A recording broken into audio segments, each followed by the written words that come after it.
Hi, my name is Paul, AA1SU. I want to show you this Hallicrafters S-40B communications receiver I recently picked up.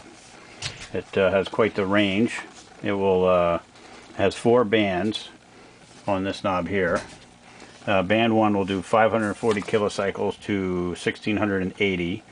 Band 2 will do 1680 to 5.4. Band 3 will do 5.3 to 15.5 megacycles.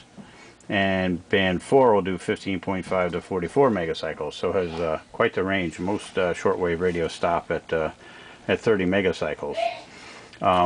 Some of the controls have red settings, which is the setting you want if you just want to listen to the AM broadcast band, which is number 1.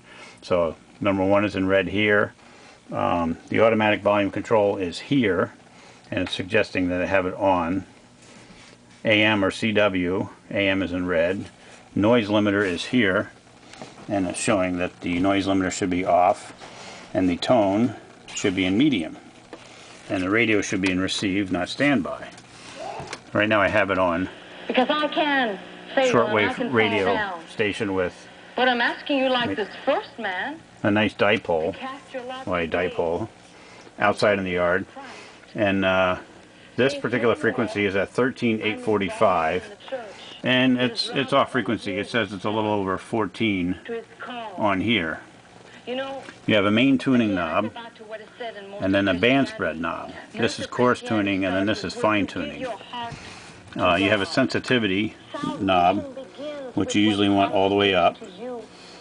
Unless there's some noise in the area, you can turn it down to cut out the noise. You got your band selector, volume, automatic volume control, CW or AM, which is Morse code or AM, noise limiter, the off switch, and then high, medium, or low tone, pitch control, which is for CW only, and the standby and receive, as I mentioned earlier. And CW, you want to put it on low, and you want to turn the automatic volume control off. You can hear the carrier there when I put it in CW. The inside is pretty dirty. Show you the inside here. It's got quite a bit of dirt in there. Need to clean that out. And I'll show you the back of the radio. That's the back of the radio. So what I found is that there is no reception on band 4. Right now, I was on band 3 there. I was at, as I said, 13, almost 14 megacycles. So right now I got it on band 4, the volume's up. I'll turn it to CW and turn to the whole thing. Band 4 is this setting here, and there's nothing. And I checked it on another radio. There are shortwave signals on the air right now. Right now it's near sunset. So there's something going on there. Right before I started filming, the dial light bulb blew out. So I ran up to the parts store and grabbed the closest one I could find, and it's nowhere near as bright as the old one. So I'll have to get the correct bulb for that. This dial here, the band spread, is kind of yellowy. I'll probably have to clean that up. And I did notice that, let me find a signal here. The band spread gets really quiet when it gets between 90 and 100. There's the station there. Get between 90 and 100, and just quiets down. And I will show you that what it does inside the radio when you get up to between 90 and 100.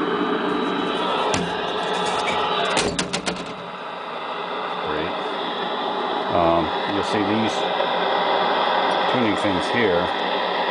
As I turn the band spread, they go inside the tuning module. That's where it gets really quiet. So I'm not sure what's going on there. I'm not sure if something's bent.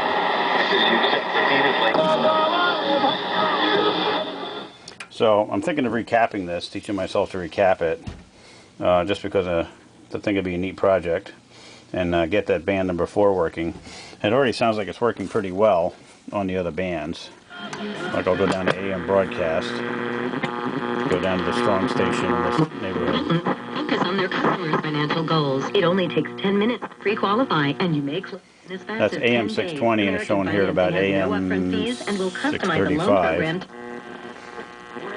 Of course, the band, well, the band spread shouldn't make too much difference, but it should be on 0 to get a true reading. Sync.net.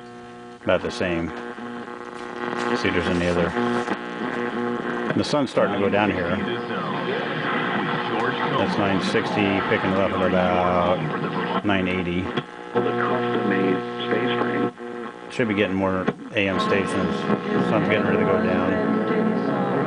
AM 1230, that's about dead on. I'm April Stevens. That's 1390, that's about dead on. I do want to show you the condition of the cabinet. Cabinet is in fair condition. It does have some issues. The standby paint here is worn off, but everything else looks really good. Tuning's a little worn off there, but all the ones across the bottom are still nice and bright. The Hallicrafters logo here is nice and bright. The S-40B is nice and bright. There's a scratch there. The top is pretty scratched up. We got a variety of scratches here. We got a smudge here that I couldn't clean up, and then there's white specks throughout the top of the cabinet. So I'm not sure if I'm going to try to repaint this or not. I did find a website called Radio Daze, D-A-Z-E, that sells decals for this. All the decals, in fact there's 2 copies, and it's $15. So if I wanted to paint it, I could get the decals for $15 and fix that. I also found another website that has all the capacitors to fix the radio for, it was in the $40 range, and that was called hayseedhamfest.com. And since I don't have a box of capacitors kicking around, and since this guy did all the research on which ones to replace, I mean, all the values, and some of them are updated, I'd probably just go with his and pay the money. So I'm going to open it up now and show you the inside, and we'll see how it looks. Okay, I've opened it up, and it's extremely dirty. Now you can really see the dirt all over the inside. I'll have to clean that up, pull all the tubes out and test them. I do have a nice tube tester. The inside of the cabinet base is quite dirty. And now we'll flip this up, get a look at the inside of this radio, which is, I didn't mention this earlier, it's probably from about 1955. And the capacitors all appear to be original and leaking goo. This one here is leaking goo. This one here is leaking goo. This one here looks all blistered. That one's leaking some goo, so it does need capacitors. And these are the tuning coils here, throughout here. I have it unplugged, obviously. And there's another main capacitor that, this one here, which I think has 3 capacitors in it too, that's in the kit. So I think I'll go ahead and send away for that. And then start replacing capacitors. I'll probably get some advice on how to do that and what order to do them in. I've already been looking on YouTube. And probably test the resistors. I do have a ohm meter. I can test the resistors. So that's that. I will order the kit, and when it gets here, I'll be back.